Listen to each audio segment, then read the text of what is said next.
안녕하세요. DJ 사나입니다. 오늘의 사연 시작해 보겠습니다. 저는 최근 그동안 제가 가지고 있던 가족과 인간관계를 다시 한번 생각해 보게 된 40대 후반의 여자입니다. 친정엄마와 함께 똑 부러지는 딸아이 하나를 키우며 열심히 일을 하며 살고 있어요. 네. 저는 10여 년 동안 이어오던 결혼 생활을 정리하고 다시 홀가분한 싱글맘이 되었어요. 그걸 결심하기까지는 생각보다 많은 시간이 걸렸네요. 그동안 저는 좋은 게 좋은 것이라 여겨왔고 한번 품은 사람은 끝까지 품어야 한다고 생각하며 살았어요. 하지만 그건 아니더라고요. 아무리 예전에 좋았던 사이라고 하더라도 시간이 변하면 달라지는 것이 사람인데 그걸 40이 넘어 50이 다 되어서야 겨우 알게 되었던 것이죠. 10년이 흐르면 강산만 변하는 게 아닌데 말입니다. 오늘은 저의 이런 이야기를 해보려고 해요. 저는 이혼 가정에서 자랐어요. 제가 기억이 잘 나지 않을 때 이혼을 하신 터라 저는 아버지와 함께 지내거나 엄마와 아빠와 함께 무언가를 했던 추억이 없어요. 아주 어릴 적에는 원래 엄마와 아버지는 다른 집에서 따로 사는 건 줄 알았을 정도였으니까요. 하지만 알고 보니 주변에 그런 집은 저희 집밖에 없더라고요. 지금은 조금 달라졌다곤 하지만 예전엔 정말 이혼이라는 건 엄청난 일이었잖아요. 제가 자라고 학교를 다니던 때에는 정말 더더욱 큰일이고 정상이 아닌 올바른 일이 아닌 것으로 취급을 받았었죠. 너네 엄마 아빠 이혼했다며? 응. 어떻게 알았어? 전부 다 알던데? 내가 너랑 좀 친하게 노니까 애들이 말해줬어. 아, 그래? 그래도 내가 너 좋은 애라고 말해줬어. 부모님 이혼했어도 넌 이상한 애 아니라고. 그러니까 걱정 마. 그때만 해도 이혼한 집에서 자라는 애들은 뭔가 문제 있는 아이 취급을 받았어요. 무슨 낙인과도 같았죠. 그래서 전 어딜 가나 불우한 가정의 아이였고 부모님이 이혼한 아이라는 수군거림을 견뎌야만 했죠. 어떤 잘못을 하더라도 다른 아이들은 가벼운 꾸짖음만으로 넘어갈 일이 저에게는 어쩐지 네가 그러면 그렇지 하는 꼬리표가 달렸어요. 매 학기 초마다 선생님에게 불려가 따로 특별 상담을 받아야 했고요. 학창시절 저는 그런 것이 너무나 싫었어요. 저는 아무런 잘못이 없는데 괜히 벌을 받는 것만 같아서 억울했고요. 부모님의 이혼 이유는 아버지의 불륜이라고 했어요. 아버지 회사 같은 부서 여직원과 따로 만나고 다니는 걸 엄마가 알게 된 것이죠. 하지만 이건 엄마 입장의 이야기였을 뿐 사실 그렇게까지 심각한 불륜이었는지는 솔직히 모르겠어요. 아버지는 끝까지 만나긴 했지만 그런 심각한 사이는 아니었다고 억울해하셨으니까요. 사실 엄마가 그 시절에 이혼을 결심하기까지 단지 그 이유만 있었겠어요? 하지만 그런 것까지 이해하기에 저는 너무 어렸고 내가 원하지도 않았는데 이혼 가정의 아이라는 딱지가 붙은 것이 억울하기만 했죠. 이혼을 하기는 했지만 전 할머니와 아버지와 함께 사는 집에는 자주 드나들었어요. 아버지에게는 여동생이 2명이 있었는데 당시에는 결혼 전이라 다 함께 살고 있었어요.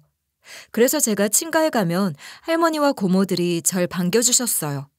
아유, 이윤이 왔어? 아유, 내 새끼, 얼른 와. 아유, 얼굴이 왜 이렇게 홀쭉해? 아니야, 할머니. 홀쭉하긴. 아니긴 뭐가 아니야. 살이 빠졌네. 너네 엄마가 밥 안 챙겨주니? 바쁘다고 애 밥이나 제대로 챙기겠어?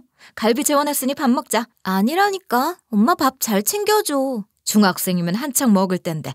아유, 내 새끼, 불쌍해서 어째. 할머니와 고모들은 절 몹시 사랑해 주셨어요. 제가 첫 손녀이기도 했거든요. 그리고 친가는 매우 부유한 편이었어요. 마당에 딸린 넓은 3층 집에 늘 저를 위한 맛있는 음식이 가득하고 제가 필요한 것이며 용돈이며 늘 넉넉하게 챙겨주시려 했었죠. 할머니는 제가 밥 먹는 것만 봐도 눈물을 찍어내며 안쓰러워하셨어요. 고모들도 그랬죠. 아유, 내 새끼, 편하게 여기서 잘 먹고 학교 잘 다닐 수 있는데 에휴, 꼭 그렇게 이혼을 하겠다고 우기고 나가더니. 엄마, 애 밥 먹는데 울지 마. 윤이 체하겠어. 남자가 오다 가다 어쩌다 여자랑 말도 섞을 수도 있고 눈도 맞출 수도 있는 거지. 그걸로 이혼을 하면 세상의 반이 이혼할 거다. 얘네 엄마 성격이 보통 성격이야. 매사에 칼 갖고 매정한 거 알면서 왜 하나만 한 소리래. 윤이야, 이해해. 할머니가 너만 보면 속상해서 저러시는 거야. 우리 입장에서는 너네 엄마가 너 이렇게 만들어서 원망스럽기도 하거든. 할머니와 고모들에게 엄마는 그냥 넘어가도 될 만한 일을 가지고 매정하게 가정을 깨버린 독한 여자, 피도 눈물도 없는 여자였어요. 그런 엄마의 성격 때문에 아빠도 고생을 많이 하셨다고 하면서요. 그리고 결국 제가 이렇게 이혼한 집 아이로 자라는 걸 마음 아파하셨죠. 아버지 역시 절 몹시 예뻐하셨어요. 제가 한 달에 한두 번 집에 갈 때마다 원하는 거 다 해주시려고 하시고 용돈도 많이 주시면서 늘 미안해하셨죠. 뭐 가지고 싶은 건 없어? 이번에 전교 1등 했다며. 아빠가 뭐 해줄까? 괜찮아요. 고모들이 옷도 사주고 신발도 사줬어요. 아빠가 저번에 가방도 사줬잖아. 그럼 이거 가져가. 용돈 아끼지 말고 쓰고 필요하면 더 말하고. 어? 에휴, 니네 엄만 잘 지내? 네, 잘 있어요. 하긴 성격이 그렇게 독하니 잘 살긴 할 거야. 그래도 여자 혼자 가정 깨고 나가서 독불장군으로 살면 고생이 많을 텐데. 고모들과 할머니 그리고 아버지는 저에게 용돈도 많이 주시고 필요한 물건도 많이 사주셨어요. 하지만 사실 엄마와 단둘이 사는 생활은 넉넉하지 않았어요. 저희는 변두리에 있는 낡고 좁은 아파트에서 살았거든요. 그리고 엄마는 아침 일찍부터 저녁까지 열심히 일을 하셨고요. 물론 당시에도 양육비라는 개념이 있기는 했지만 아버지는 엄마에게 저희 둘이 편하게 먹고 살 만한 돈을 주지 않으셨어요. 하지만 저는 그런 것까지는 몰랐죠. 아직 어렸던 저에게 그냥 엄마는 가난하고 강팍한 사람이고 아버지는 여유 있고 인자한 사람이라는 생각을 하면서 자랐던 거예요. 그리고 솔직히 같이 살다 보면 잔소리도 하고 화도 내게 되지 않겠어요? 그냥 집에서 살림만 하는 엄마도 아이들만 보면 잔소리를 하는데 당연했겠죠. 특히 여자 혼자 그 시절에 일을 하면서 산다는 게 쉬우셨겠어요? 일상에 피곤하고 지친 엄마는 저에게 짜증을 낼 때도 많았고 사춘기에 접어들면서 제가 대드는 경우도 많았어요. 하지만 절 가끔 보는 친가에서는 저에게 그러는 사람이 없으니 저는 가정을 깬 엄마가 미웠던 적도 있었어요. 이혼 가정의 아이라는 딱지를 만들어준 사람이 엄마인 것 같아서 더더욱 말이죠. 그러다 제가 고등학생이 되면서 할머니가 돌아가셨어요. 고모들은 이미 결혼을 해서 집을 나가 가정을 이룬 상황이었고 할머니마저 돌아가시고 나니 차가운 현실만 남더군요. 친가에서 더 이상 저를 찾고 절 보고 싶어하는 사람이 없다는 사실을 말이에요. 가정을 꾸리고 아이를 낳은 고모들은 당연한 일이었지만 전부 자기 새끼 보느라 바빴고 아버지에게는 여자친구가 생겼던 것이죠. 하루는 고등학교 2학년 때이던 제 생일이었어요. 그날따라 엄마가 바쁘셔서 저는 아침에 혼자 시리얼로 아침을 때우고 학교를 가야 했죠. 할머니가 계시던 때에는 제 생일날이면 친가에 미역국이며 진수성찬을 차려놓고 절 목을 빼놓고 기다리고 계셨는데 그 누구도 제 생일을 챙겨주는 사람이 없었어요. 서럽기도 하고 친가에 가보고 싶어서 전 학교가 끝나자마자 무작정 친가로 갔어요. 아버지가 보고 싶기도 하고 제가 찾아온 걸 보면 반기면서 저녁도 사주시고 용돈도 주실 거라는 기대를 가지고 말이에요. 집으로 가 현관문을 여는데 거실에서 낯선 웃음소리가 들리더군요. 여자와 제 또래의 아이 웃음소리였어요. 고모의 목소리도 아니었어요. 현관에는 낯선 신발이 있더라고요. 여자 구두와 그보다 좀 작은 예쁜 구두도 놓여 있었어요. 조용히 기척을 죽이고 들어갔더니 식탁에는 낯선 여자와 초등학교 고학년으로 보이는 어린 여자아이가 앉아서 깔깔 웃고 있었어요. 식탁 위에는 케이크가 놓여 있었고 맞은편에는 아버지가 앉아 있더군요. 지영아, 후 하고 불어야지. 소원 빌고. 제 소원은 아빠랑 평생 같이 사는 거예요. 아이고, 우리 지영이 그래요? 그 정도 소원은 이 아빠가 들어줄 수 있지 그럼. 생일 축하한다, 우리 딸. 아빠 최고. 그 모습을 보니 뭐라고 해야 할까요? 고작 18이었던 제가 감당할 수 있는 장면이 아니었던 건 분명했어요. 제 아버지를 아빠라고 부르던 아이는 선물을 보고 뛸 듯이 기뻐하고 있고 그 옆에 있던 여자는 환하게 웃더군요. 누가 봐도 행복한 가족처럼 보였어요. 거기에 제가 낄 자리는 없었죠. 제가 멍하니 서서 있는 걸 뒤늦게야 본 여자가 깜짝 놀라며 자리에서 일어나자 그제야 아버지는 절 발견했어요. 하지만 그 이후 아버지의 행동이 더욱 상처가 되었어요. 절 보자마자 깜짝 놀란 아버지는 후다닥 일어나더니 제 팔을 끌고 나가다시피 현관으로 데리고 갔거든요. 현관 앞에 서서 목소리를 낮추더니 이러더군요. 아니, 네가 왜 여기 있어? 연락도 없이 왜 갑자기 왔어? 제가 오면 안 되는 곳에 왔나 봐요. 죄송해요. 그게 아니라 놀라서 그랬어. 저는 말없이 다시 신발을 신었어요. 아버지는 곤란해하더니 지갑에서 지폐 뭉치를 꺼내서 제 손에 쥐어주더군요. 아빠 바쁘니까 이 돈 가지고 가서 친구들이랑 놀아. 그리고 다음부턴 연락하고 와. 왜 갑자기 오고 그래? 그리고는 제가 나가는 모습을 채 보지도 않고 서둘러 그 모녀에게 돌아가는 모습을 보면서 머리가 멍했어요. 저는 비척비척 집 밖으로 나왔다가 대문 앞에 서서 엉엉 울었죠. 손에 쥐어져 있는 몇 푼의 용돈이 전부였어요. 제 친아버지가 요즘 만난다는 여자친구의 딸 생일은 챙기면서 정작 친딸 생일은 잊어버린 인간이라는 사실이 너무 기가 막혔어요. 그렇게 비척비척 집으로 돌아왔더니 웬일로 일찍 일을 마치고 온 엄마가 바쁘게 미역국을 끓이고 계시더라고요. 식탁 위에는 제가 좋아하는 잡채와 케이크가 놓여 있었고요.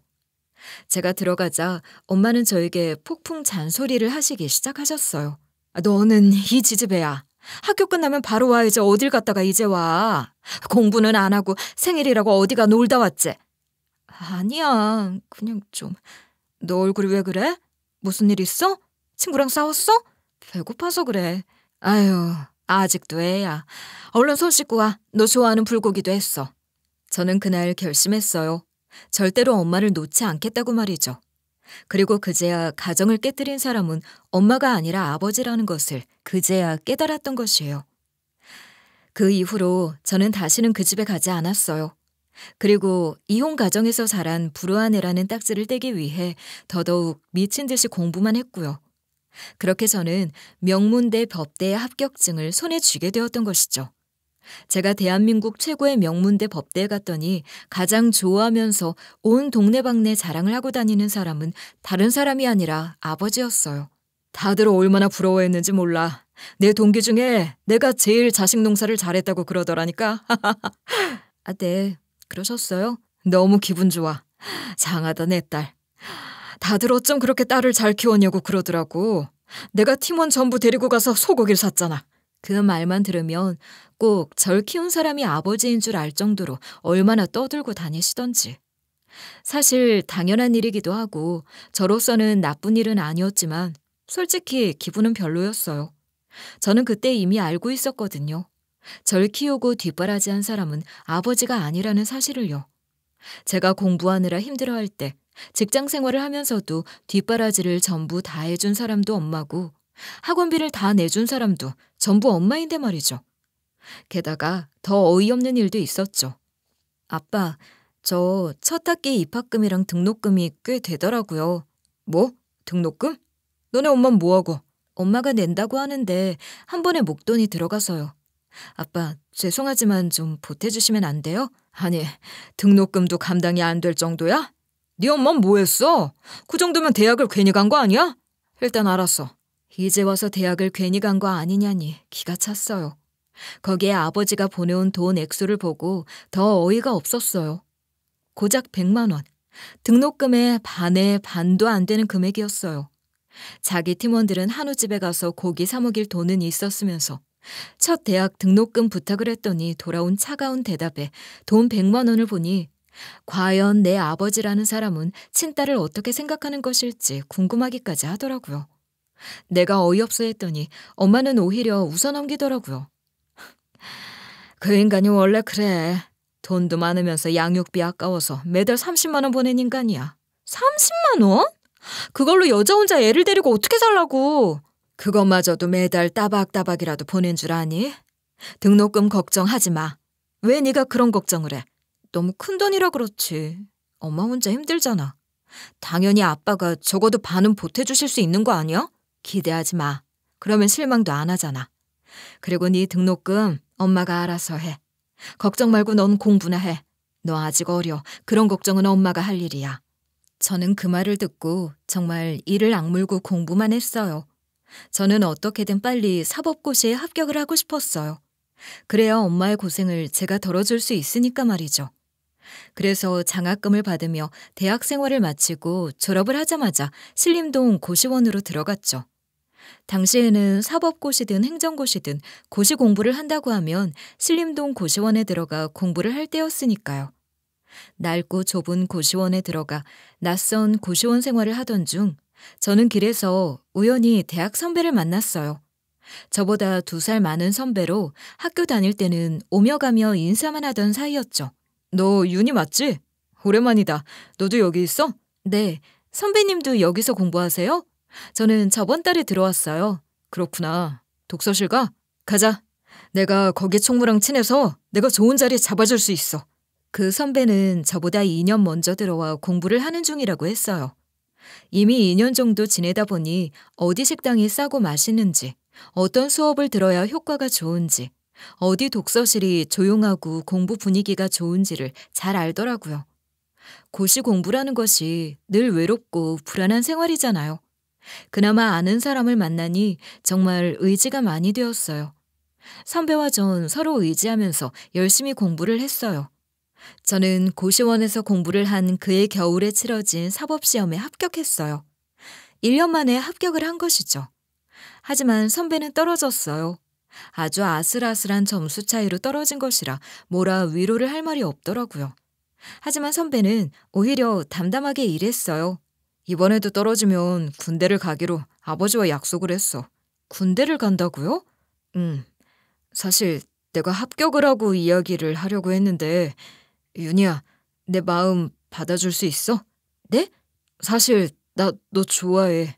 시험 붙고 같이 연수원 들어가서 고백하려고 했는데 내 마음 받아주면 군대 가서 열심히 공부해 바로 시험 붙을게. 내 마음 받아줄래? 사실 완전히 뜻밖의 말은 아니었어요. 공부를 하면서 저희는 서로의 마음을 얼추 짐작은 하고 있었어요. 하지만 중요한 시험을 앞두고 있었기 때문에 서로의 마음을 애써 모른 척하고 있었던 거예요. 아직 선배가 시험 합격을 못했다는 사실이 걸리긴 했지만 저 역시 시험 준비를 하면서 정이 들었던 터라 결국 저희는 연인이 되었죠. 사실 연애다운 연애랄 것도 없었어요. 그 사람은 군대에 가 있었고 저는 연수원에 들어가 정말 눈코 뜰 새도 없이 바쁘게 살았으니까요. 하지만 그 와중에도 저는 시간을 쪼개가면서 종종 군대로 면회도 가고 편지도 주고받으면서 알콩달콩 연애를 했어요. 가끔 휴가를 나오면 잠깐 데이트를 하기도 하는 것이 다였죠. 그때까지만 해도 저는 연수원생 신분이라 아직 월급이 많은 편은 아니어서 엄마는 계속 일을 하셨어요. 저는 정말 바쁘고 열심히 살았어요. 그렇게 시간이 흘러 저는 연수원도 우수한 성적으로 졸업하고 선배 역시 제대를 했어요. 전 가장 빨리 돈을 벌기 위해 변호사 사무실로 취업했죠. 그렇게 또 바쁜 시간이 흘렀어요. 그 이후로도 남자친구는 2년을 더 사법시험에 도전을 했지만 다 떨어졌어요. 사실 남자친구의 집안 형편은 정말 좋지 않았어요. 사법시험 공부를 하다가 군대에 입대를 한 것도 남자친구의 아버지가 더 이상은 뒷바라지를 할 수 없다고 돈을 끊어버렸기 때문에 간 거였죠. 그러니 제가 남자친구 사법시험 뒷바라지를 해야 하는 꼴이 되어버렸어요. 하지만 2년 연속 시험에 떨어지고 나자 도저히 안 되겠더라고요. 저는 남자친구에게 선언했죠.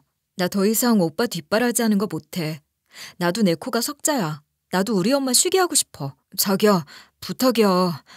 그럼 지금 나보고 포기하라는 거야? 이제 와서? 그럼 포기해야지 뭘 어떡해. 오빠가 작년에 약속했잖아. 1년만 더 해보고 안 되면 깔끔하게 포기하겠다고. 제발 1년만 더 해볼게. 나 진짜 붙을 수 있어. 아니, 벌써 준비만 5년이야. 이만큼 해도 안 되면 포기해야 돼. 당장 고시 포기하고 취직을 해. 아니면 여기서 헤어져. 저는 아예 며칠간 연락도 받지 않았어요. 솔직히 너무나 지쳐가더라고요. 매일 야근을 하고 온갖 고생을 해가며 남자친구 고시 뒷바라지까지 하느라 정작 엄마는 아직 일도 못 쉬게 하는 게 말이 안 되잖아요. 그렇게 몇 주를 보냈더니 남자친구가 고시원에서 방을 뺐다면서 회사 면접 합격서를 들고 왔더군요. 자기 합격하면 결혼해달라고 말이죠. 그래도 다행이었던 건 남자친구가 무사히 꽤 괜찮은 중견기업 법무팀에 입사를 하게 되었다는 것이죠. 남자친구는 약속을 했어요. 나 회사 다니면서도 열심히 공부해서 꼭 사시 합격할게. 그때까지만 기다려줘. 그것만으로도 전 괜찮았어요. 남자친구는 그런대로 회사에 금방 잘 적응을 하면서 잘 다녔고 저 역시 변호사로서의 커리어를 잘 쌓아갔으니까요. 그렇게 1년 정도 지났을까? 소원했던 아버지에게서 갑자기 연락이 왔어요. 아프시다고 하시더군요. 암이었어요. 말 그대로 늙고 병들어서는 가족을 찾으신 거였어요. 암이 발병하고 났더니 같이 살던 여자친구도 도망가 버리고 혼자 쓸쓸히 지내다가 도저히 안 되겠던지 저에게 연락을 하신 거였죠. 솔직히 기가 막혔어요. 이제 와서? 이런 생각도 들었고요. 하지만 더 기가 막힌 건 엄마였어요. 뭐? 아니, 엄마가 왜 병간호를 해? 진심이야? 진심이야. 내일부터 입원이야. 걱정 마. 간병인 월급 받기로 했어. 돈 넉넉히 준대. 엄마, 그 돈 내가 줄게. 아니, 왜 이제 와서 결국 늙고 병든 전 남편 병간호를 한다고 그래? 아직 아빠 사랑해? 미쳤나 봐. 다 널 위해서야, 이거사.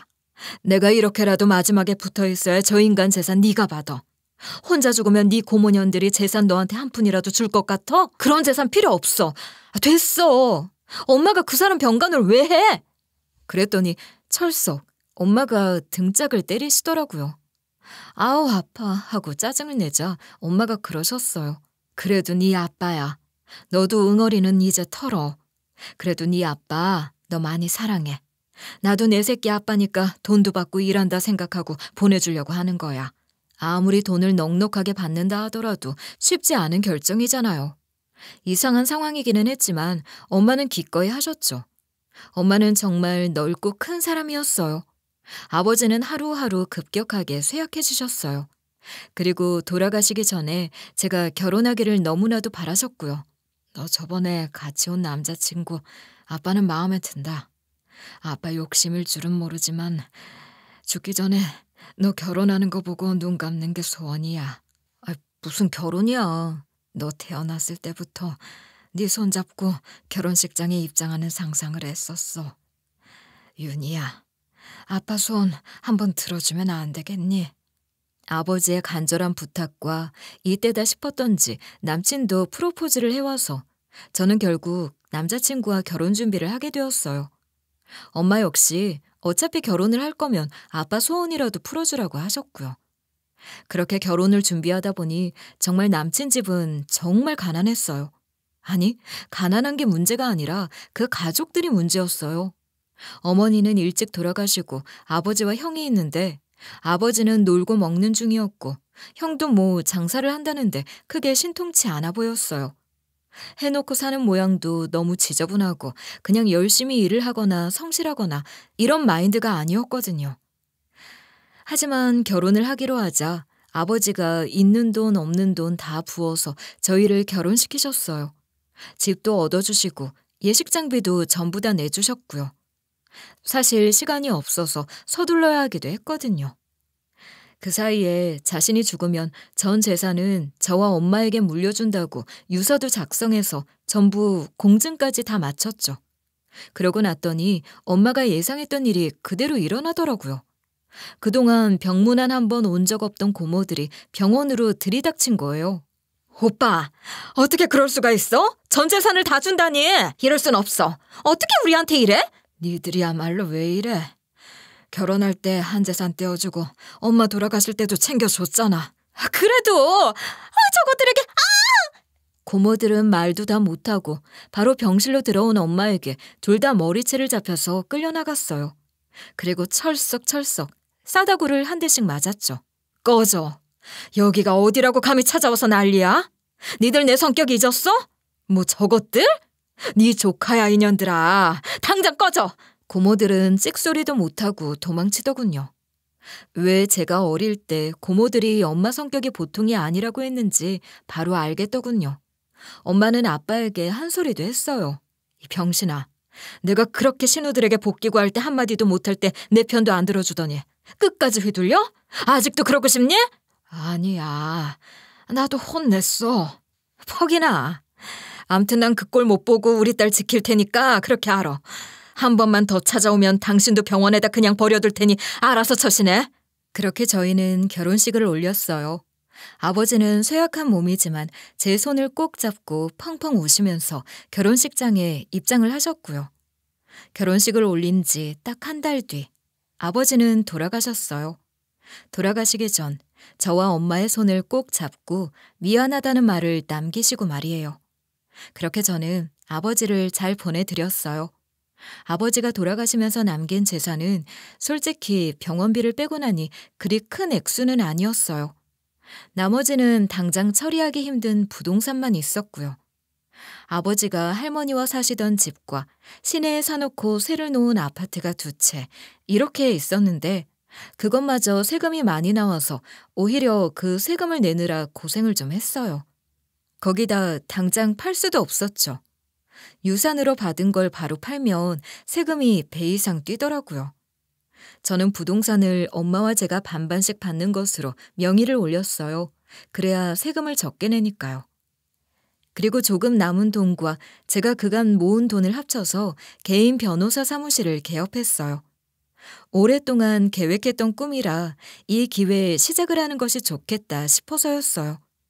그렇게 결혼을 하자마자 저는 한동안 정말 미친 듯이 일만 했어요. 열심히 일을 한 만큼 수입이 나쁘진 않았지만 눈코 뜰 새 없이 바빴죠. 중간에 귀여운 딸을 낳아 육아휴직을 6개월 한 것 빼고는 단 하루도 그냥 쉰 적이 없을 정도로 저는 열심히 일을 했어요. 물론 아이는 친정엄마가 도맡아 키워주다시피 했죠. 다른 문제는 없었어요. 아이는 건강하게 잘 자라주었고 남편도 직장생활 잘했고 저 역시 큰 부침 없이 일을 하는 편이었으니까요. 문제는 남편과 시댁이었어요. 아니, 남편도 포함이 된다 할 수 있겠네요. 남편은 아버지가 살아계실 때부터 아버지 재산을 보더니 자신이 오히려 더 좋아하더군요. 그러고는 결혼을 하고 아버지 유산을 제가 물려받자마자 눈에 띄게 씀씀이가 커졌어요. 직장 생활도 그리 성실하지 않았죠. 매일 친구들 만나느라 귀가도 늦었고 직장인 주제에 주말마다 골프도 치러 다녔고요. 신혼 때부터 남편은 월급을 생활비로 주지 않고 자기가 혼자 다 써버리고 다녔던 것이죠. 왜 월급 받아서 나 안 줘? 월급이 당신 용돈이야? 너 돈 잘 벌잖아. 네 벌이에 비하면 내 월급 푼돈인데 뭘. 이런 푼돈 필요해? 푼돈이든 목돈이든 생활비는 줘야지. 월급을 통째로 혼자 다 쓰는 사람이 어딨어? 알았어. 아버지랑 형이 돈이 좀 필요하다고 해서 그래. 월급 타서 나도 빠듯해. 몇 달만 기다려줘. 그러던 몇 달이 곧 1년이 되고 또 몇 년이 되었어요. 하루는 아이가 아프다는 엄마의 전화를 받고 발을 동동거리며 야근을 하고 집에 들어가는데 갑자기 허탈감이 밀려오더라고요. 대체 왜 내가 이러고 사나 싶은 마음이 들어 화가 나는 거였죠. 그 인간은 그 시간까지 친구들이랑 술집에서 놀고 있었거든요. 그날 밤 저는 남편과 대판 부부싸움을 했어요. 그리고 당장 모든 통장 내역을 다 열어보라고 다그쳤죠. 그 인간도 자기가 너무했다 싶었던지 통장 내역을 열더군요. 그 상태를 보고 저는 순간 다시 한번 열이 받았어요. 이게 뭐야? 매달 월급을 거의 전부를 아버님 드린 거야? 계속? 내가 그랬잖아. 우리 아버지 어디 돈 나올 곳도 없고 형도 계속 가게가 망해서 어떻게 할 수가 없었어. 그게 무슨 말도 안 되는 소리야. 당신 형 가게 차린다고 그간 가져간 돈이 얼만데. 그러고도 매달 생활비를 이렇게나 준 거였어? 이번에 형이 가게 잘 되면 갚는다고 했어. 몇 달만 기다려. 그러면 내가 입 다물어. 그놈의 몇 달 타령 지겨워. 그리고 몇 년이니? 당장 내 통장에 매달 생활비를 200만 원씩 넣어. 안 그러면 너랑 끝이야. 그동안 아주 지의 아빠며 형이며 전부 먹여 살리면서 좋은 차, 좋은 옷 입고 다니면서 돈을 펑펑 쓰고 다녔더라고요. 친구들 전부에게 술 사고 밥 사고 다니고. 그야말로 재주는 곰이 부리고 돈은 남편 놈이 다 쓰고 다녔던 거였어요. 제가 냉정하게 자르자 남편은 찍소리도 못했어요. 그달부터 저는 칼같이 남편에게 생활비를 받았어요. 그러는데 또 몇 달 있자니 남편이 얼토당토 않는 소리를 하더군요. 우리 형이 이번에 가게를 낸다는데 좀 도와주면 안 될까? 또? 이번엔 잘 될 거라고 큰 소리 치더니? 대체 이번이 몇 번째야? 아주버님도 이제 그만하시라 그래. 벌써 나이가 50이셔. 이제 자리 잡을 때도 되지 않았어? 이번은 정말 마지막이래. 진짜 대박 아이템이라니까? 그만해. 이번이 진짜 마지막이라고 하면서 계속 반복하는 게 당신의 집안 내력이야? 당신도 이제 그만해. 그래도 형이 나 고시 공부할 때 뒷바라지도 해줬는데 어떻게 거절을 해. 뒷바라지 그거 딱 2년 해주고 10년 동안 우려먹었으면 본전 다 갚고도 남았어. 정 은혜 갚고 싶으면 당신 돈으로 알아서 해. 이제 더 이상 우리 집 돈이 시댁으로 가는 일은 없을 거야. 정말 복장이 터져나갔어요. 시의 아주버님은 나이 50이 넘도록 제대로 된 직장 하나 없이 매일 식당을 한다, 장사를 한다, 가게를 열었다 말아먹고 또 개업을 했다가 말아먹고 지켜보는 사람이 지쳐갈 정도였어요. 하지만 본인은 전혀 개의치 않아 보이더군요. 늘 당당하게 개업 비용을 요구하고 또 망하고도 미안해하지도 좌절하지도 않았으니까요. 아니, 애초에 열심히 장사를 하려는 의지도 노력도 하지 않았으니 가게든 뭐든 잘 될 리가 없었어요. 남편의 아버지나 형, 둘 다 무언가를 성실하게 열심히 한다는 것과는 거리가 멀었어요. 뭐 하나를 끈기 있게 하는 편이 아니었으니까요. 그나마 남편이 나은 편이었지만 고시에도 계속 떨어졌잖아요. 어려운 시험에 합격하려면 남들보다 더 열심히 하는 근성이 있어야 하는데 그것이 남편에게도 부족했던 것이죠. 당시 엄마는 저희 집 바로 근처에 살고 계셨어요. 제가 출근하기 전에 저희 집으로 와 아이를 씻기고 아침을 먹여 학교로 보내고 쉬시다가 학교 끝나는 시간에 맞춰 아이를 데리러 가 학원에 데려다 주기도 하고 간식을 먹이기도 하셨죠. 저녁에는 제 집안일과 저녁도 해놓고 제가 늦는 날이면 아이 저녁까지 먹인 다음 집으로 돌아가셨고요. 쉬운 일정은 아니었지만 그래도 손을 많이 타던 어릴 때보다 한결 여유가 생겼다고 전 생각했어요. 아이도 초등학교에 들어가고 오후에 학원도 가니까 오전 시간에는 엄마가 쉴 수 있지 않을까 하고요. 그런데 엄마 안색이 점점 안 좋아 보이시더라고요. 엄마, 요즘 건강 안 좋아? 안색이 점점 나빠. 고혈압이랑 당뇨약 잘 챙겨 먹고 있지? 그럼 약 잘 먹어. 하루 이틀도 아니고. 그냥 허리가 좀 안 좋아서 그래. 허리는 왜? 늙어서 그렇지 뭐. 허리도 아프고 몸이 예전 같지가 않네. 엄마, 이제 오전에 시간이 있으니까 수영이라도 등록해. 내가 등록비 드릴게. 나이 들수록 운동하셔야 해. 그래, 알았어. 엄마는 알았다고만 할 뿐 날이 갈수록 힘들어하셨죠. 병원에 가보자 해도 나이 들어서 그렇다는 말만 하셨고요. 하지만 저 역시 하루하루가 너무 바쁘고 숨가쁘게 돌아가다 보니 더 이상 신경을 쓰지 못했어요. 좀 복잡한 사건을 맡고 있었던지라 온 정신이 거기에 가 있었거든요. 그러던 어느 날 한창 일을 하던 시간에 모르는 번호로 전화가 걸려오더군요. 그런데 사람이 감이라는 게 있는지 전화벨이 울리자마자 기분이 이상했어요. 전 급히 전화를 받았죠. 노윤희 씨 전화 맞나요? 박순자 씨 따님 맞으시죠? 네, 제가 박순자 씨 딸 맞는데 어디세요? 빨리 오세요. 여기 요양병원인데요. 박순자 씨가 쓰러지셔서 구급차로 병원 가는 길입니다. 얼른 오세요. 머리가 하얗게 되더라고요. 엄마가 쓰러졌다는 것도 상상도 못할 일이었는데 느닷없이 또 요양병원이라뇨. 이게 대체 무슨 일인지 알 수가 없었어요. 병원 응급실로 달려갔더니 다행히 저혈당 쇼크가 와서 쓰러진 것이라고 하더군요. 그리 심각한 병은 아니었어요. 하지만 엄마는 침대에 누운 채로 혼자 일어나지를 못하고 계셨어요. 아니, 우리 엄마 왜 이래요? 설마 더 큰 병이에요? 허리 디스크가 심하셔서 그래요. 이 몸으로 계속 힘든 일을 하시다 보니 통증이 심하셨을 거예요. 그러다 쇼크가 왔을 수도 있고요. 네? 허리 디스크요? 기가 막혔어요. 게다가 요양병원에서 연락이 왔던 이유가 더 황당했어요. 엄마가 이제껏 요양병원에서 보호사로 일을 하고 있었다는 거였죠. 엄마는 아버지 병간호를 하는 동안 요양보호사 자격증을 따놓으셨는데 그 자격증으로 아픈 허리를 참아가며 일을 하고 계셨던 거예요. 그러다 갑자기 병실에서 쓰러지신 거였고요. 제가 도저히 이해가 가지 않아 엄마에게 물었어요. 아니, 몸이 아프면 쉬어야지 왜 일을 해. 그리고 아프면 바로 병원을 갔었어야지. 디스크 수술을 해야 한다는데 병원비가 있어야지. 좀 쉬면 괜찮아. 이래서 돈 모아 치료받으려고 했어. 난 의아했어요. 저는 엄마에게 생활비로 쓰는 카드 외에도 매달 용돈으로 150만 원씩을 드리고 있었기 때문이었죠. 내 돈으로 뭐 했길래 병원비가 없어? 너 정말 아무것도 몰라? 강서방 쳐 죽일 놈. 엄마가 어이없어 하시더군요. 엄마의 이야기를 듣고 저는 뒷목을 잡아야만 했어요. 알고 보니 엄마는 매달 그 용돈을 강서방에게 줬다고 하셨어요. 엄마 통장으로 제가 매달 돈을 이체하면 엄마가 그 돈이 들어오자마자 전부 뽑아서 남편에게 준 거였죠. 알고 보니 남편이 엄마에게 사무실 운영이 지금 너무 힘들다고 했다는 거였죠. 장모님, 사실 집사람 사무실 운영이 쉽지가 않아요. 거기다 소송 하나가 잘못돼서 큰 돈도 물어줘야 하는 모양이에요. 뭐? 얼마나? 그게 소문이 나서 사건도 잘 안 들어오는데 이번에 세금도 많이 내야 했잖아요. 그걸로 대출까지 냈는데 그거 갚느라 너무 힘들어해요.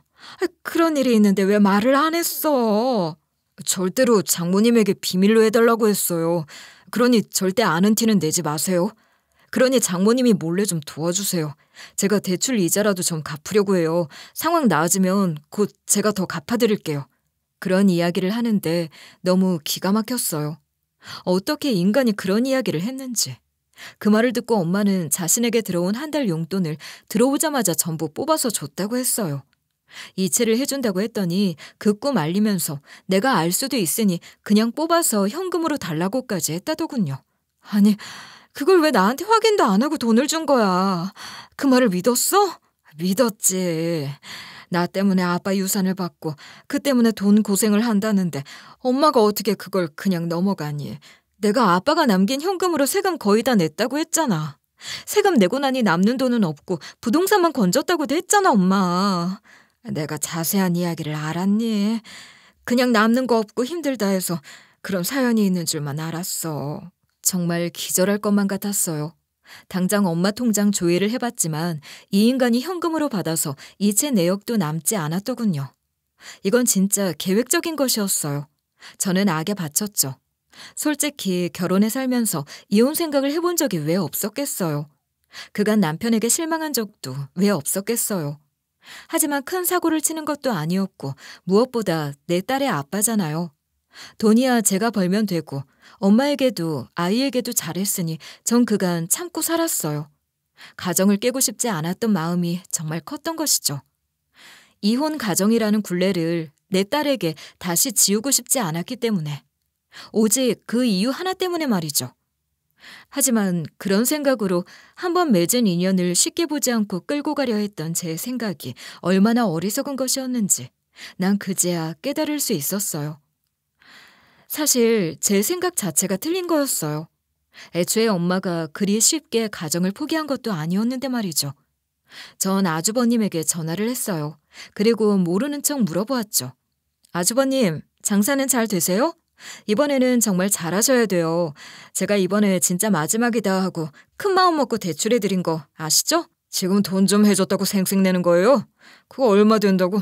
내가 장사 안 하고 싶어서 그러는 거 아닌데 그 가족끼리 그런 거 생색내고 그러지 맙시다. 어머, 생색이라뇨. 그냥 궁금해서 연락드린 거예요. 제가 그동안 빌려드린 돈이 한두 푼이어야죠. 저도 조금 힘들어서 그래요. 아이고, 알았어요. 내 갚으면 되는 거 아니에요. 갚으면. 내 장사 잘 되면 갚을 거니까. 저는 그 인간을 살살 구슬려서 대충 언제 얼마 하는 금액을 말하도록 했어요. 물론 통화는 전부 녹취를 해두었죠. 그리고 밤에 남편이 자고 있는 틈을 타 남편 통장을 싹 뒤졌어요. 저번에 생활비 때문에 대판 싸움을 하면서 남편 통장 인증서며 비밀번호를 전부 내놓으라고 해 제가 가지고 있었거든요. 하지만 저 역시 바빠서 자주 들여다보지는 않았기 때문에 그 인간은 안심을 하고 있었던 거였죠. 하지만 제가 마음먹고 옛날 내역까지 싹 뽑아서 대조를 해보니 기가 막히더군요. 저는 남편 핸드폰을 이용해서 모든 금융기록까지 전부 뒤졌어요. 그랬더니 제가 모르는 마이너스 통장에 대출까지 있었던 거였어요. 제가 이런 것까지 전부 볼 줄은 몰랐겠죠. 저는 옷방에서 남편 옷을 대충 가방에 쑤셔박아 짐을 챙겼어요. 그리고 자고 있는 남편을 깨웠죠. 야, 나가, 당장. 여기 내 집인 거 알지? 너 이제 아웃이니까 당장 꺼져. 왜 이래? 지금 몇 시야? 이 새벽에 갑자기 이게 무슨 짓이야? 저는 철썩 곧바로 남편의 뺨을 갈겼어요. 당황하며 덤비려길래 짝 하고 한 대 더 갈겼죠. 너 우리 엄마 아픈 거 알아? 돈이 없어서 허리 치료도 못 받고 돈 벌려고 일하시다 쓰러지셨어. 뭐라고? 우리 엄마가 왜 돈이 없었겠니? 다 네가 그 돈을 전부 빼돌려서 네 형 주고 네 아빠 주고 그래서 그런 거야. 네가 인간이야? 아니야. 장모님 괜찮다고 하셨어. 아픈 것도 없다고 하셨다고. 닥쳐. 네가 언제 물어보기라도 했어? 그리고 안 아프면 장모님 돈 빼돌려도 돼? 넌 인간도 아니야. 꺼져. 저는 거의 짐가방을 던지고 그 인간을 쫓아냈어요. 그리고 바로 다음 날로 등기로 이혼 서류를 보내버렸죠. 물론 동시에 시댁에 돈 갚으라는 통보를 했어요. 안 하면 바로 소송과 가압류를 하겠다고 말이죠. 기한은 딱 일주일이었어요. 그러자 놀고 먹던 시아버지가 전화를 해오더라고요. 아무리 그래도 가족 간의 소송이 뭐냐? 이혼을 한다니 이게 대체 무슨 말이야? 어떻게 가족끼리 이럴 수가 있어? 가족이라면서 일도 안 하고 남의 돈으로 먹고 사는 게 가족의 의리예요? 전 그런 거 모르고 당신들이랑 가족 아니니 돈이나 갚아요. 건방지게 무슨 말을 그렇게 해? 네가 그동안 결혼해서 한 게 뭐니? 며느리 도리를 다 한 적이 있어? 뭐가 있어? 고분고분한 적 한 번 없으면서 시아버지에게 이게 할 소리야? 며느리 도리? 별 그지 같은 논리를 다 보겠네. 가족이고 며느리고 이제 아니니까 내 돈이나 갚아. 이 정신없는 할아버지야. 그 싸가지 없는 형에게도 통보를 했어요. 그 인간은 아주 길길이 날뛰더군요. 네가 뭔데 돈을 내놓으라 말라야. 이건 내 동생이 준 거야. 너랑은 상관없다고. 웃기고 있네. 그동안 내 이름으로 마이너스 통장 쓴 거 모를 줄 알아? 네 동생이 그만한 돈 없는 거 뻔히 알잖아. 무슨 헛소리야. 이게 돈 좀 번다고. 야, 어디 위아래도 모르고 이딴 소리를 하고 있어. 오냐, 갚을게. 고작 돈 몇 번 해주고 생색내지 마. 나 다 갚을 수 있어. 그래요? 그럼 당장 갚고. 가게도 비워. 그거 계약도 내 이름으로 한 거니까 당장 가게 비우고 돈이나 갚아. 생색내지 말라고? 돈 주고 생색도 못 내니까 내 권리나 부려볼게. 당장 갚아. 당연히 시댁은 난리가 났어요. 그 식구들은 그동안 제가 해준 돈이 얼마고 제 이름으로 대출받아 빌려준 돈이 얼만데 아마 제가 신경을 안 쓸 것이라 생각을 했던 모양이었어요. 어떻게 남의 돈을 빌려서 살아놓고서 고마움까지는 바라지도 않지만 최소한 미안함이나 부채감은 있어야 정상 아닌가요? 하지만 그 인간들에게는 인간으로서의 최소한의 양심이라는 것도 없더라고요. 하지만 그 인간들이 놓쳤던 것이 하나 있었죠. 제 직업이 뭐겠어요? 저 변호사고 법적인 대비를 하는 것이 제 업이에요. 저는 그간 대출을 받은 것은 물론 돈을 빌려줄 때면 형식적이라고 해도 남편에게 차용증을 작성해 전부 다 도장을 받아오라고 시켰던 것이죠. 혹시 모르니 이거라도 안 해주면 돈을 빌려줄 수 없다고 하면서 말이죠. 그 인간들은 그 차용증도 아무 생각 없이 다 해줬던 거였고요. 그게 어떤 효력을 지닌 서류인지도 몰랐겠죠. 저는 법원에 직접 이혼 소송과 함께 빌린 돈을 당장 갚으라는 소송도 같이 진행을 했어요. 물론 이혼 소송은 이혼 전문 변호사인 제 친구에게 맡겼고 돈을 갚으라는 소송은 제가 직접 했어요. 이게 다른 사람 사건이 아니라 제 사건이다 보니 얼마나 신이 나던지 진짜 피곤한지도 모르고 소송 준비를 하게 되더라고요. 막상 소송이 들어가자 겁이 났던지 그 인간들은 비굴하게 나왔어요. 안 갚으려고 한 게 아니라 진짜 상황이 안 좋아서 그런 거야. 갚을 거야 진짜. 믿어줘. 그래요 재수 씨. 나 진짜 재수 씨가 해준 돈인 줄 모르고 동생이 해준 돈인 줄 알았어요. 재수 씨 돈인 줄 알았으면 당장 갚았죠. 진짜 시끄럽네. 쓸데없는 말 하지 말고 그렇게 의지가 있으면 돈을 갚으면 되니까 입금을 하세요 둘 다. 돈이 당장 있어야 말이죠. 제발 가게라도 열게 해줘요. 당장 가게를 빼라고 하면 내가 어디서 돈을 만들어 와요. 일을 하세요, 일을. 그 멀쩡한 몸으로 왜 놀고만 있어요?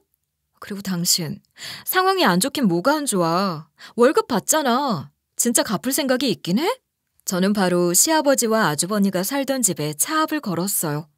남편 월급에도 차압을 걸었죠. 그렇게 돈 나오는 구멍이 갑자기 일시에 막혀버리자 그 식구들이 무너지는 건 바로 한순간이었고요. 이혼 소송도 순조롭게 진행이 되었어요. 남편은 정말 어이없게도 재산 분할을 주장하더라고요. 하지만 이혼 전문 변호사이자 제 친구는 코웃음을 쳤어요. 말이 되는 소리를 하세요. 결혼하고 나서 생활비 준 게 보자 5년이 지난 뒤부터시네요? 그간은 가정경제에 기여한 바가 없으시고. 그건 집사람이 그러라고 했어요. 저희 집이 어려우니 각자 살자고. 제 의뢰인은 그런 소리 한 적 없다고 하시고요.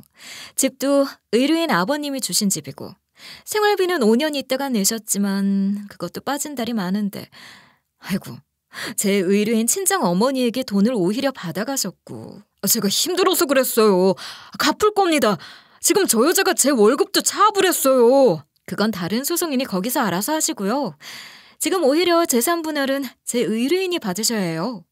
거기에 위자료에 양육비까지도 말이죠. 이혼 소송은 깔끔하게 마무리되었어요. 저는 그 인간이 가지고 있는 재산을 가져오고 양육비와 위자료도 받아내게 되었고요. 저는 이를 악물고 챙겼죠.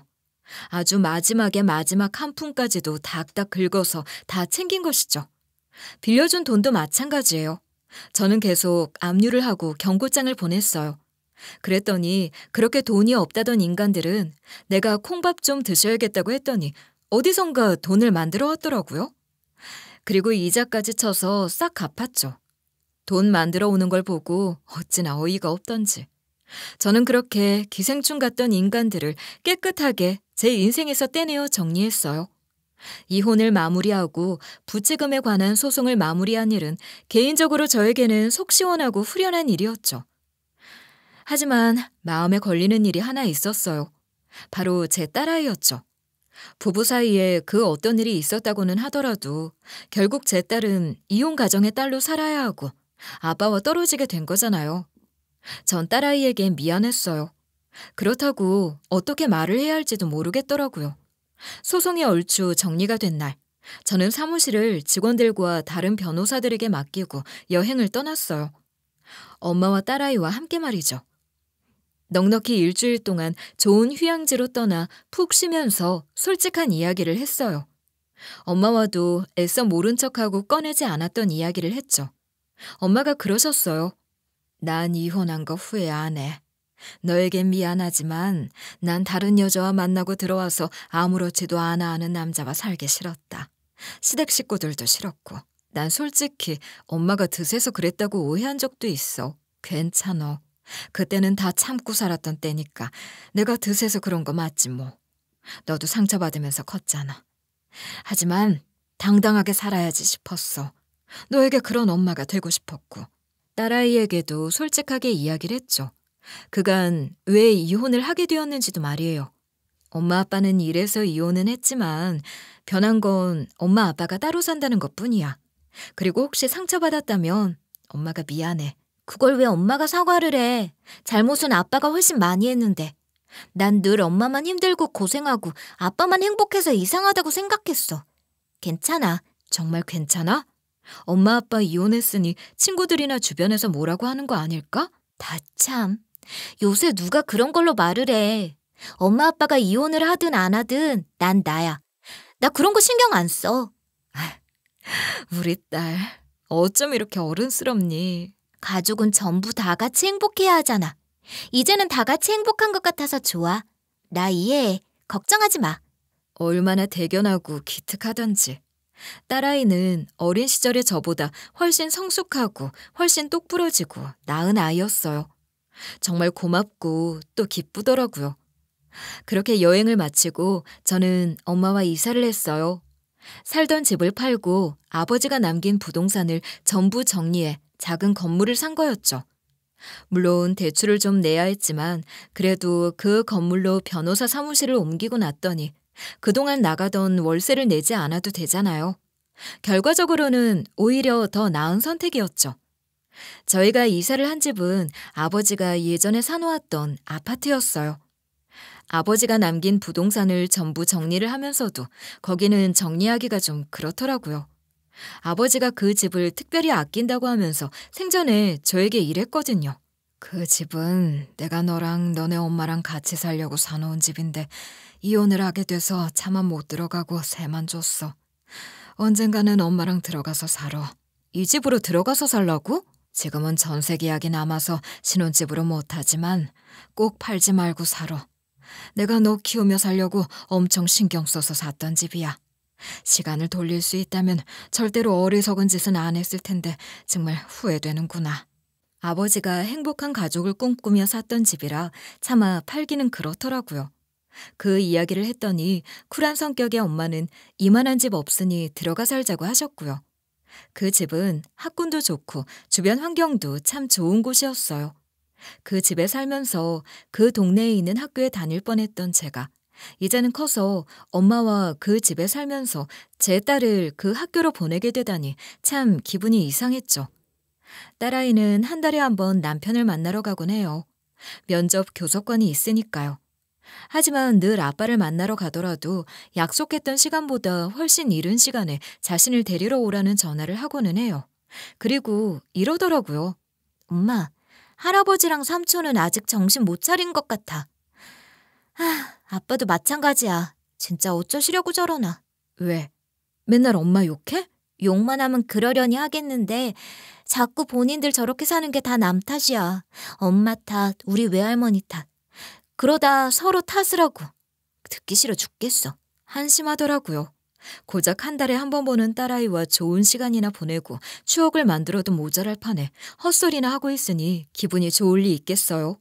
그러다 전 시아버지가 제 욕을 하면서 딸아이에게 니네 엄마 때문에 우리가 이렇게 산다는 소리를 듣다 못한 딸아이가 자꾸 그딴 소리를 하면 다시는 안 오겠다고 하고 그 집을 나와버린 것을 끝으로 딸아이는 다시는 만나러 가지 않게 되었어요.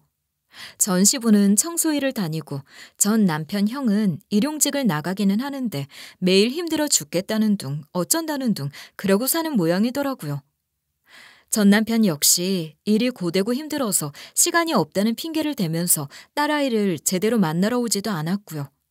지켜보는 입장에서 정말 화가 나고 애가 타는 일이었지만 도리가 없었죠. 그런 주제에 전 남편은 하루 전화를 해서는 헛소리만 해댔어요. 나 진짜 후회해, 예수 엄마. 나 한 번만 용서해주면 안 될까? 사는 게 너무 힘들고 내가 정말 왜 그랬을까 매일 반성하고 있어. 무슨 헛소리야. 이럴 시간에 예선아 좀 만나서 시간 보낼 궁리를 해. 야, 진짜 너무한다. 내가 오죽했으면 그랬겠니? 꼭 이렇게까지 할 필요가 있었어? 내 입장은 생각을 안 해? 너나 예선아 똑같아. 한 번 실수한 건데 너무 매정한 거 아니야? 진짜 개소리였죠. 정말 기가 막히더라고요. 저는 안 되겠다 싶었어요. 너 진짜 개조 불가야. 야, 너네 식구 사는 그 아파트도 우리 딸이 너 보러 가야 해서 둔 건데 이제 딸이 너 보러 안 간댄다. 매정? 그래, 매정하다니. 매정한 게 뭔지 보여줄게. 저는 그 인간들 사는 아파트도 경매에 붙여버렸어요. 봐줬더니 끝도 모르고 기어오르는 인간들에게는 금융치료가 답 아니겠어요. 그것들은 쫓겨가서 어디 반지하 월세방에 살면서 힘들게 하루하루를 산다고 하는데 뭐 저는 받을 돈 다 받았으니 더 이상 관심을 둘 이유가 없죠. 사람은 자신이 지금 가지고 있는 것이 얼마나 소중한지 모르고 사는 것 같다는 생각이 들어요. 그리고 생각보다 자신에게 없는 것에만 쓸데없이 큰 관심을 가지고 살고는 하죠. 종종 절 찾아오는 의뢰인들도 그렇고 제 아버지와 전 남편도 그랬죠. 저희 아버지는 안락한 가정을 가지고도 다른 여자에게 관심을 가지다 결국 혼자 쓸쓸히 늙었고 전 남편은 안락한 가정과 돈 잘 버는 아내를 두고도 더 탐욕을 부리다가 결국 모든 걸 다 잃고 말았으니까요. 하지만 저는 지금 제가 가진 것이 얼마나 소중하고 중요한 것인지 잘 알고 있어요. 건강을 회복한 엄마와 사랑스러운 제 딸, 이 가족과 든든한 직장. 이보다 완벽한 게 더 어디 있겠어요. 저는 그래서 앞으로도 제가 가진 것을 더 소중히 지키면서 열심히 그리고 행복하게 살아가 보려고 해요. 여러분들도 지금 가지고 있는 것을 한번 돌아보셨으면 좋겠어요. 생각보다 꽤 많은 것을 가지고 계신 것일 수도 있으니까요. 긴 이야기 들어주셔서 감사합니다. 늘 행복하세요.